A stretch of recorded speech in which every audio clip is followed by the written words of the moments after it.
नमस्कार, आप देख रहे हैं सिलीगुड़ी टाइम्स और आपके साथ मैं हूं शिखा। हम महिलाओं में अक्सर हमें देखने को मिलती है कि बहुत से ऐसे महिलाओं के शरीर में बहुत ऐसे समस्याएं मिलती रहती है, पर इस समस्याओं को किस तरह से समाधान किए जाए ये हमें मालूम नहीं पड़ती है। तो इसीलिए हम आप पहुंचे हैं चरक नर्सिंग होम में, वर्तमान रोड में सिचुएटेड है। And doctor Sindhu Bala ma'am, consultant gynaecologist ma'am इस वक्त हमारे साथ मौजूद है। और बहुत सारे महिलाओं में ऐसे कितने असुविधाएं को फेस करना पड़ता है, तो आज इस वक्त हम आ पहुँचे हैं और आपके आज इस लाइव के ज़रिए, आज इस इंटरव्यू के ज़रिए आप तक ये समस्या के समाधान किस तरह हो पाए आपको ज़रूर मैम बताएंगी। Hello ma'am, welcome to Siliguri Times. And ma'am ये कहना चाहते हैं कि चरक नर्सिंग होम में क्या ऐसी सुविधाएं मिल सकती है जो लोग यहाँ पर आएंगे? Hello ma'am. हेलो शिखा, नमस्कार। मैं सिलीगुड़ी टाइम्स का धन्यवाद देना चाहूँगी जिन्होंने आज अपना बहुमूल्य समय हमारे नर्सिंग होम को दिया है। हमारा न्यूली लॉन्च्ड चरक नर्सिंग होम वर्धमान रोड में कैपिटल वर्ल्ड बिल्डिंग में 3rd फ्लोर पर स्थित है। एक one stop gynae and ENT clinic है जहां हम अफोर्डेबल रेट पर, जहां जो हर क्लास का पेशेंट अफोर्ड कर सकता है उस रेट पर, यहाँ तक कि हम फ्लेक्सिबल भी हैं। हम चाहते हैं कि हर गायनी, एडोलेसेंट, इवन मेनोपॉज की समस्याओं का समाधान दे सके। यहाँ ENT की भी सारी सर्विसेज अवेलेबल हैं। हमारा वन स्टॉप क्लिनिक का मतलब होता है कि आप एक बार आएँ और यहाँ पर आपका डायग्नोसिस, ट्रीटमेंट हो करके आप सेटिस्फाई होकर के वन गो में जाएं। नॉर्मली देखा गया है कि मेडिकल सर्विसेज काफ़ी एक्सपेंसिव होती है और काफ़ी टाइम टेकिंग होती है। एक दिन तो सिर्फ कंसल्टेशन में गुजरता है, सेकेंड डे इन्वेस्टिगेशंस में और एक दिन उसका इलाज पाने में। हम चाहते हैं कि हम एक दिन के अंदर ही आपको सर्विसेज दे सकें और आप सेटिस्फाई होकर के जा सकें। मैम, किस तरह की सुविधाएं यहाँ से प्राप्त होंगे जो भी लोग यहाँ पर आएंगे, स्पेशली महिलाएं जो आएंगी? Shikha, that's a very good question because people will be worried कि हम क्या क्या सुविधाएं दे सकते हैं।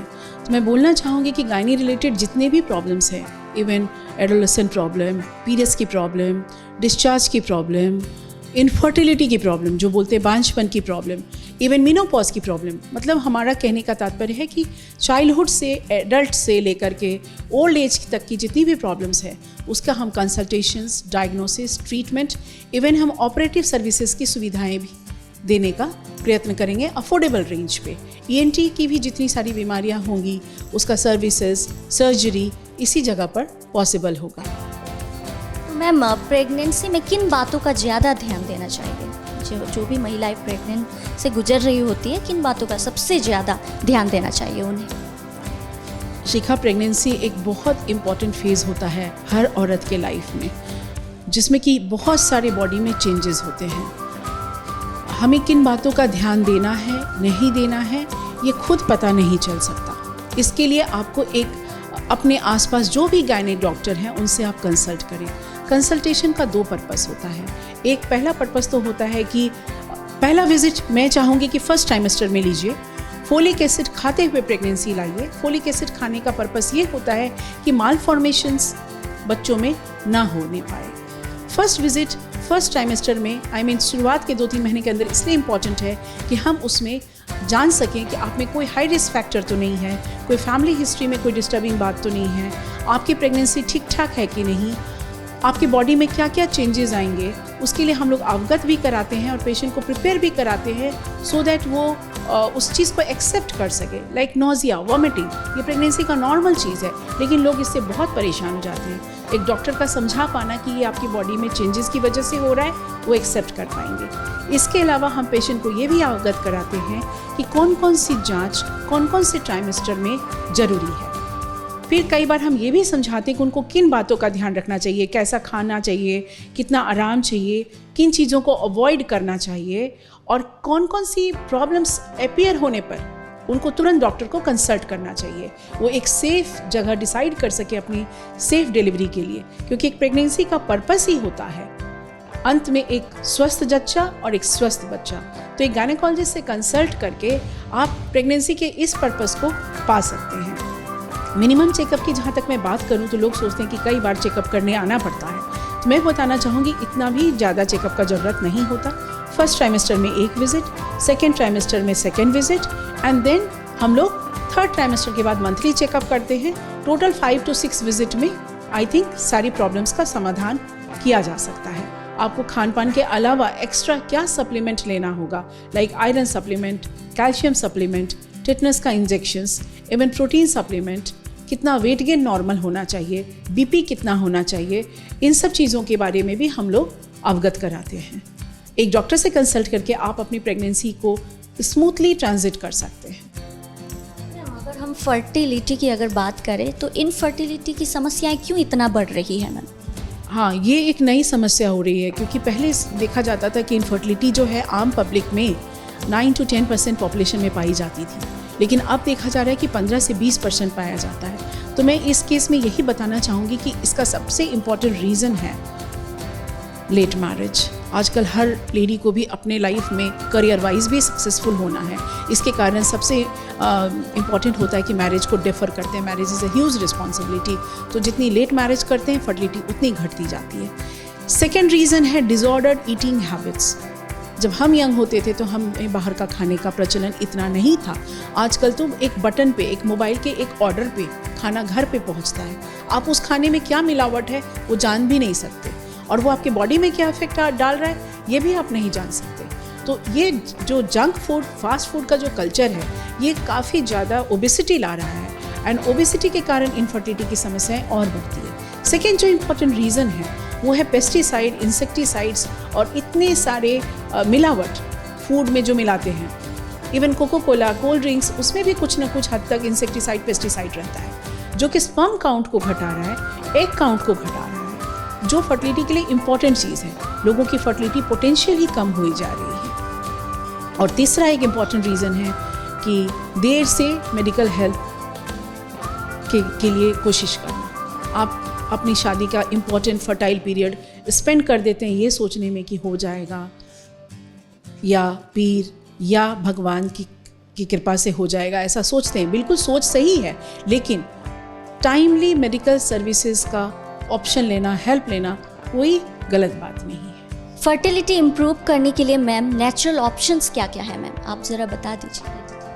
जैसा मैंने अभी बताया कि इनफर्टिलिटी क्यों बढ़ रही है, तो उन समस्याओं का समाधान कुछ हद तक हमारे हाथ में है। ऑफ कोर्स कुछ हम नहीं समाधान कर सकते। Late marriage we can not avoid, but keeping our health in a proper way, like avoiding junk food, avoiding fast food, हम ओबेसिटी अवॉइड करें, टाइमली प्रेगनेंसी का ट्राई करें जब आपका फर्टाइल पीरियड होता है। कई लोग सोचते हैं कि वो जब चाहेंगे तब प्रेग्नेंट हो जाएंगे, ऐसा नहीं होता। ऑप्टिमल एज होता है 28 to 32, उसके बाद फर्टिलिटी कम होनी शुरू हो जाती है। टाइमली हेल्प लेना, टाइमली ट्राई करना, प्रॉपर फूड खाना, और इवन टाइमली डॉक्टर की सुविधाएं लेना, और डॉक्टर जो आपको सलाह दे जिन जिन बातों का, उसको अच्छे से पालन करना भी बहुत ही इम्पॉर्टेंट है। सबसे इम्पॉर्टेंट मैं इसमें बताऊंगी कि आप नेचुरल फूड खाएं, वेट का ध्यान रखें, और बहुत ज़्यादा डिले ना करें मेडिकल हेल्प लेने में। आपने नेचुरल भी बताया एंड मेडिकल भी, ये दोनों आप एक बार और अच्छी तरीके से ब्रीफ कर दीजिए, जो जितने दर्शक अभी देख रहे हैं वो, ताकि और अच्छी से समझ पाए। नॉर्मली यदि कोई कपल मैरिड है और 1 साल तक उन लोग अनप्रोटेक्टेड रिलेशनशिप में है, इंटरकोर्स कर रहे हैं, तो प्रेगनेंसी हो जानी चाहिए। यदि शादी के 1 साल के बाद भी प्रेगनेंसी नहीं आती है तो हम लोग उसको इनफर्टिलिटी कहते हैं। तो ऐसे में डॉक्टर की सलाह लेनी आवश्यक हो जाती है। पेशेंट को कभी नहीं पता चलेगा कि उसमें प्रॉब्लम कहाँ है, मेल पार्टनर में है कि फीमेल पार्टनर में है। डॉक्टर के आने के बाद सबसे पहले तो हम उनको चेक करते हैं। नेचुरली देख लिए, ट्राई कर लिए, अपना ओबेसिटी कंट्रोल कर लिए, उसके बाद हम उनको चेक करते हैं कि वेयर इज़ द प्रॉब्लम। या तो अंडा नहीं बन रहा है, या स्पर्म में डिफेक्ट है, या ट्यूब में डिफेक्ट है। इन सब कारणों को खोजने के बाद हम उनको कैटेगराइज करते हैं कि सिंपल इनफर्टिलिटी है, लाइक कोई बड़ी बात नहीं है, हम इनको नेचुरली देख सकते हैं 1 साल 1.5 साल। उन लोगों को हम लोग नेचुरल मेथड, लाइक नेचुरली जब अंडा बने उसमें हस्बैंड वाइफ साथ में रहे, इसको टाइम्ड इंटरकोर्स कहते हैं, या अंडा बनने की दवाई देते हैं और उन्हें ट्राई करने बोलते हैं। 50 to 60% लोगों का इसमें से ही प्रेगनेंसी हो जाता है। कुछ कपल ऐसे होते हैं जिसके की कॉम्प्लिकेटेड इनफर्टिलिटी है। कॉम्प्लिकेटेड इनफर्टिलिटी मीन्स आपका ड्यूरेशन काफ़ी लंबा है, आप कई जगह इलाज करा चुके हैं, या स्पर्म में मेजर प्रॉब्लम है, या अंडा बनने में प्रॉब्लम है, या ट्यूब में प्रॉब्लम है, ये कॉम्प्लिकेटेड इनफर्टिलिटी कहलाता है। इन कॉम्प्लिकेटेड इनफर्टिलिटी को ART मतलब आर्टिफिशियल रिप्रोडक्टिव टेक्निक के माध्यम से प्रेगनेंसी लाया जाता है। आर्टिफिशियल टेक्निक्स क्या क्या हैं? हमारे पास इंट्रायूटेराइन इंसेमिनेशंस, IVF और ICSI की तक की ऑप्शन है। इसमें हम लोग आर्टिफिशियल तरीके से एग के नंबर्स को बढ़ाते हैं। आर्टिफिशियली हम लोग कई बार उसको बाहर में फर्टिलाइज करते हैं, जो कि इन विट्रो फर्टिलाइजेशन IVF कहलाता है। कई बार हम लोग हस्बैंड के सीमन को, जो बॉर्डर लाइन है, तो सीमन को हम लोग कंसंट्रेट करके उस वाइफ के यूट्रस गर्भाशय में हम लोग पतली सी पाइप से डालते हैं, जिसको कि इंट्रायूटेराइन इंसेमिनेशन कहते हैं। ये सब थोड़ी सी एडवांस टेक्निक है, बट इतनी भी कॉस्टली और इतनी भी पेनफुल नहीं है। सबसे अच्छी बात यह है कि अब आपके शहर में ही हर जगह पर इन सुविधाओं का ऑप्शंस है। इसके लिए आपको कोई मेट्रो सिटीज़ में जाने की ज़रूरत नहीं है और ये काफ़ी अफोर्डेबल कॉस्ट पर अवेलेबल है। तो मैं चाहूँगी कि आप लोग टाइमली हेल्प लें, ये नहीं कि आप इंतज़ार करते रहें और अपना लाइफ का जो प्राइम ईयर्स होता है 30 to 35 उसको वेस्ट कर दें, क्योंकि फिर एक डॉक्टर के लिए भी बहुत मुश्किल हो जाता है कि हम ओवरी को रिजुविनेट कर सकें, फिर से अंडे ला सकें। तो मैं चाहूँगी कि आप लोग टाइमली डॉक्टर्स की परामर्श लें।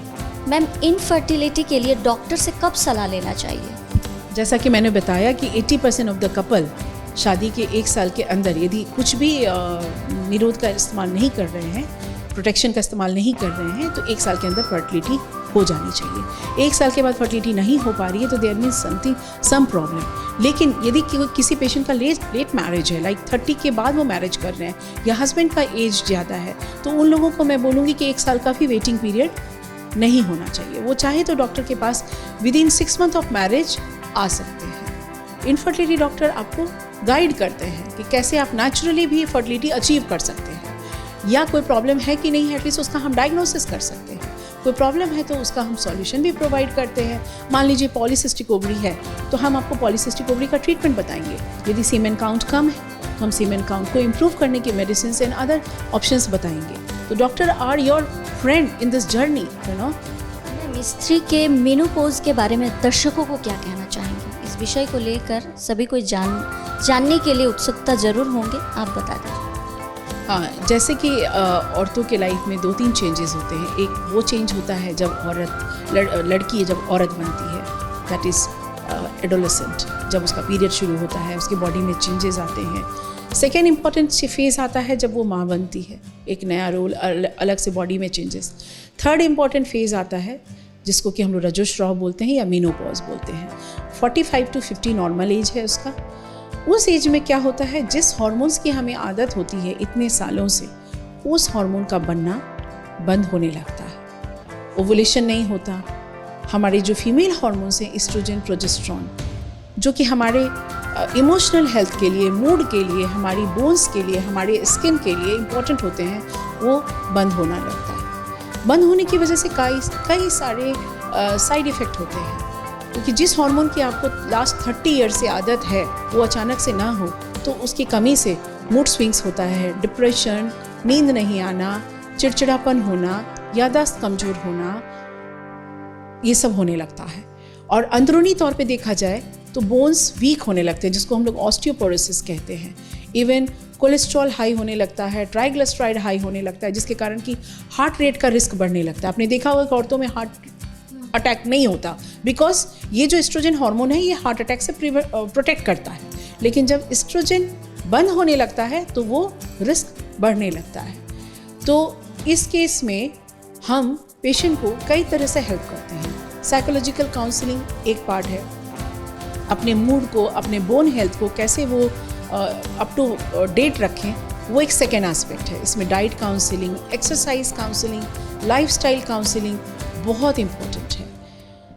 पेशेंट का 2 किलोमीटर वॉक करना डेली या 30 मिनट एक्सरसाइज करना भी उसके बॉडी के लिए बहुत हेल्पफुल होता है। Calcium supplement is very important. Calcium supplement के साथ यदि हार्मोन्स की कमी से काफ़ी ज़्यादा मूड स्विंग्स हो रहा है या फिर हॉट फ्लशेस, सडनली गर्मी चढ़ना, सडनली ठंडा महसूस होना, तो कई बार हम लोग हार्मोन सप्लीमेंट करते हैं। जिसमें कॉन्ट्राइंडिकेशन है, जिसमें हार्मोन नहीं सप्लीमेंट कर सकते, उसमें हम लोग नॉन हार्मोनल सप्लीमेंट भी देते हैं। नॉन हार्मोनल सप्लीमेंट में कई हार्मोन जैसे सब्सटेंस आते हैं, कई फ्लेवोनॉइड्स आते हैं, कई सोया प्रोडक्ट्स आते हैं, इवन घरेलू चीज़ें जैसे हल्दी, उसमें भी ये सारे केमिकल्स हैं। और पेशेंट को हम लोग लाइफस्टाइल मॉडिफिकेशन में ये भी बोलते हैं कि आप अपना हाइड्रेशन का ध्यान रखें, अपने मूड का ध्यान रखें, योगा करें, मेडिटेशन करें, 30 मिनट एक्सरसाइज करें और ज़रूरत पड़े तो डॉक्टर की हेल्प अवश्य ही लें। जिन लोगों का अर्ली मेनोपॉज होता है, like pre mature menopause, 40 years के बिफोर यदि पीरियड बंद हो जाता है, उन लोगों का बोन हेल्थ काफ़ी वीक हो जाता है 50 आते आते। तो उन लोगों को हम लोग बोलते हैं कि एटलीस्ट 2 इयर्स तक आप ज़रूर से ज़रूर HRT लीजिए। हार्मोन रिप्लेसमेंट थेरेपी के कई साइड इफ़ेक्ट भी हैं, इसीलिए हम लोग कोशिश करते हैं कि उसको बहुत लंबे समय तक ना दें। रेगुलर पेशेंट को स्क्रीन करें और इस एज में रेगुलर स्क्रीनिंग का, चेकअप का इसलिए भी ज़रूरत है क्योंकि हम चाहते हैं कि हर पेशेंट सर्वाइकल कैंसर का एक बार स्क्रीनिंग पैप्समियर के द्वारा ज़रूर कराए। कॉस्टली टेस्ट नहीं है ये, गायनी OPD में ही किया जा सकता है। सेकेंड है ब्रेस्ट एग्जामिनेशन, बहुत इंपॉर्टेंट है, अल्ट्रासाउंड के मार्फत से किया जा सकता है, खुद से एग्जामिन कर सकते हैं, चाहे तो मैमोग्राफी करा सकते हैं। ये एक इम्पॉर्टेंट फेज़ होता है जहाँ कि हम अवेयर हो जाते हैं कि अब हमें हेल्थी रहने के लिए क्या क्या करना है, क्योंकि इस एज के बाद औरतें अपने आप पे थोड़ा ध्यान दे पाती हैं। इसके पहले तो फैमिली की रिस्पॉन्सिबिलिटी में बिजी रहती हैं। तो मेनोपॉज को नॉर्मल ज़रूर माने, लेकिन आप हेल्दी रहने का कोशिश कभी ना छोड़ें। Thank you. IVF के बारे में थोड़ी सी जानकारी दे दीजिए। देखिए, IVF वो पद्धति है जिसके द्वारा हम उन औरतों को माँ बनने की सुविधाएं प्रदान करते हैं जिनका कि नेचुरली नहीं हो पा रहा है या नहीं हो पाएगा। किसी की यदि ट्यूब ब्लॉक है, जैसा कि हम सभी जानते हैं कि फर्टिलाइजेशन फैलोपियन ट्यूब में होता है, यदि ये ट्यूब ब्लॉक है तो स्पर्म और अंडा आपस में मिल नहीं पाते। तो इस केस में हम लोग अंडे निकाल के नीडल से, जैसे इस फोटो में आप देख पा रहे हैं, उसको हम लोग लैब में रखकर स्पर्म के साथ फर्टिलाइज करके बेबी बना के फिर यूट्रस के अंदर डालते हैं। इस प्रोसेस को इन विट्रो फर्टिलाइजेशन कहते हैं। कई बार अंडे कम हैं या स्पर्म कम है तो हम बाहर एक एक एग को पकड़ के उसके अंदर नीडल के मार्फत से स्पर्म को एंटर कराते हैं। इस प्रोसेस को ICSI कहते हैं, इंट्रासाइटोप्लाज्मिक स्पर्म इंजेक्शन। और कई लोगों को यदि इतनी ज़्यादा प्रॉब्लम नहीं है तो हम लोग IUI भी कराते हैं। इस फोटो में आप देख पा रहे होंगे कि हमने पेशेंट का सीमेन लिया है। कई बार लोग डोनर सीमेन भी लेते हैं, जिसको कि प्रोसेस करके, क्लीन करके, सेंट्रीफ्यूज करके, गुड क्वालिटी ऑफ स्पर्म चुन करके उसको थोड़े से ट्यूब में डाल करके हम लोग यूट्रस के अंदर डालते हैं। ये कॉन्शियसली होता है, इसमें बहुत कॉस्ट नहीं लगता है। IVF हम लोग लास्ट में रिजॉर्ट करते हैं और IVF में बहुत ज़्यादा पेन नहीं होता। जो इंजेक्शंस लगते हैं वही पेनफुल होते हैं और होने वाली प्रेगनेंसी नॉर्मल ही होती है। कई लोगों को ये धारणा है कि 9 महीने बेड रेस्ट बताते हैं, नहीं, ये बिल्कुल गलत है। बेड रेस्ट की आवश्यकता नहीं होती। शुरुआत में हम लोग लिमिटेड एक्टिविटी बोलते हैं कि हेवी वर्क ना करें और प्रेगनेंसी आने के बाद वो प्रेगनेंसी उतनी ही नॉर्मल होती है जितनी कि नॉर्मल तरीके से आई हुई प्रेगनेंसी। ऑफ कोर्स थोड़ा सा एहतियात ज़्यादा रखा जाता है, थोड़ा सा सपोर्टिव मेडिसिन की आवश्यकता ज़्यादा होती है। बट IVF अभी तो हर गली कोने में हर जगह अवेलेबल है और जो नेचुरल तरीके से नहीं कंसीव कर पा रहे हैं उनको पूरा हक है कि वो मेडिकल नॉलेज मेडिकल टेक्नोलॉजी के हेल्प से माँ बनने का सुख प्राप्त कर सकें। मैम, टाइमिंग की अगर हम बात करें तो टाइम कितना से कितना बजे तक यहाँ पे आपसे विजिट कर पाएंगे लोग? अब मैं यहाँ 11 बजे से 2 बजे तक बैठती हूँ। 2 बजे के बाद मैं आरोग्य निकेतन में जाती हूँ और शाम को आप 6 से 7:30 यहाँ मिल सकते हैं। आरोग्य निकेतन में 7:30 से फिर 8:30 में बैठती हूँ। अभी मैं इन 2 जगहों पर ही अवेलेबल हूँ। एड्रेस आप बता दीजिए। ये बर्धमान रोड में शिल्पांचल भवन के बगल में कैपिटल 1 बिल्डिंग है, उसके 3rd फ्लोर पे स्थित है, मैक्स शोरूम के ऊपर। और हमारे चार्जेस काफ़ी फ्लेक्सिबल हैं। हमने फ्लेक्सिबिलिटी इसलिए रखी है कि हमारे पास सभी तबके के पेशेंट आ सकें। किसी को ये ना लगे कि पैसे के कारण हम एक अच्छे डॉक्टर की सुविधा नहीं ले पा रहे हैं, क्योंकि आजकल मेडिकल सर्विसेज काफ़ी कॉस्टली हो गया है। अच्छी सर्विसेज कम दाम पे मिलना पॉसिबल नहीं होता। तो हमने ये फ्लेक्सिबिलिटी इसलिए रखा है कि हम समाज के सभी वर्ग के लोगों को अपनी सुविधाओं से लाभान्वित कर सकें। मैम, क्या क्या फैसिलिटीज़ यहाँ पे मिलेंगी? आप देख पा रहे हैं, ये हमारा सिस्टर स्टेशन है जहाँ पे कि इनिशियल असेसमेंट होता है, blood pressure, pulse, oxygen saturation, even CTG machine है। यहाँ पर हम चेकअप के बाद पेशेंट को ब्लड कलेक्शन के लिए भी बुलाते हैं। और इधर आप देख पा रहे हैं, ये हमारा वेटिंग लाउंज है फॉर पेशेंट्स। जिन्हें कि ज़्यादा वेट करना पड़े, फीड करना पड़े, ये वेटिंग लाउंज सीट एट। ये हमारा ENT क्लिनिक है। हमारे ENT डॉक्टर सचिन प्रसाद यहाँ बैठते हैं। वो आज किसी काम से बिज़ी हैं। वो यहाँ पर बुधवार, बृहस्पतिवार, शुक्रवार, शनिवार 4 दिन अपनी सुविधाएं देते हैं। और आप देख पा रहे हैं ये हमारा अल्ट्रासाउंड रूम है, जहाँ कि हम लोग at the same time ultrasound करके सेम टाइम रिपोर्ट देने की सुविधा करते हैं। ये हमारा मशीन है। ये हमारा गायनो क्लिनिक है, जहाँ हम प्रेग्नेंट एंड गायनिकोलॉजिस्ट की सुविधा देते हैं। ये तो देखा ही है, हमारे ये प्राइवेसी है पूरा। ये हमारा पीडियाट्रिक क्लिनिक है, जहाँ कि हमारे doctor Praneet and doctor Gunjan अपनी चाइल्ड केयर की सुविधाएं देते हैं। बाद में हम वैक्सीनेशन की भी सुविधाएं यहाँ उपलब्ध कराएंगे। हमारे फ़ोन नंबर्स मैं आपको बता दूँगी।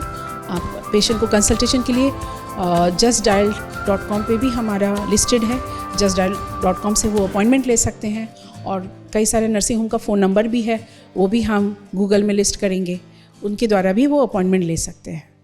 तो जितने भी दर्शक अभी देख रहे हैं इस वक्त, उन्हें आप क्या कहना चाहेंगे? जितने भी अभी जो भी महिलाएं इस दौर से गुजर रही है, कुछ ना कुछ समस्या से उन्हें शायद प्रॉब्लम फेस करना पड़ रहा है, उन्हें आप क्या कहना चाहेंगे? उन्हें मैं एक ही चीज़ कहना चाहूँगी कि आप अपने प्रॉब्लम में अकेला ना महसूस करें।